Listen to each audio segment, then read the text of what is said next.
extinção. Agora tem um outro flagrante, este mais fofo, um flagrante que vem do norte do estado. Marcos viu uma cutia albina na região de São Gabriel do Oeste. Você já viu alguma assim? Olha aí. Olha, ali ó, pra quem não sabe, ali é uma cutia albina. Olha lá, ó. Tá vendo como é que ela é linda?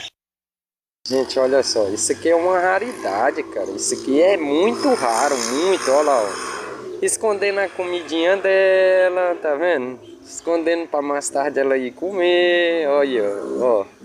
Uma raridade, uma bicha dessa daqui, olha, ó. Pessoal, hoje eu fui lá de novo, sabe, pra mim fazer uma gravação dela e não consegui ver o filhote dela, porque ela tá de filhote. Só que o filhote dela não é da mesma cor que ela. Infelizmente, o filhote dela saiu numa cor natural deles. E eu consegui capturar essa imagem aí muito linda, hein?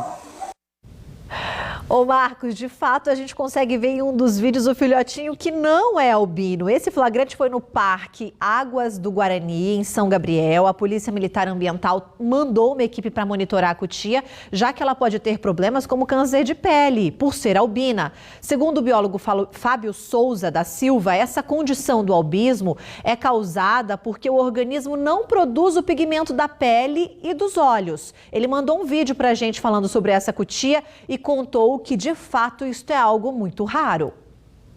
E no caso dessa cutia, é algo bem raro de se ver, né? Principalmente falando de animais silvestres, porque isso é algo que não é tão comum de ser visto na natureza, né? Então tem estudos na literatura onde falam que isso pode ocorrer de 1 a cada 20 mil indivíduos, e então esse achado aí, esse registro não é tão comum de se ver.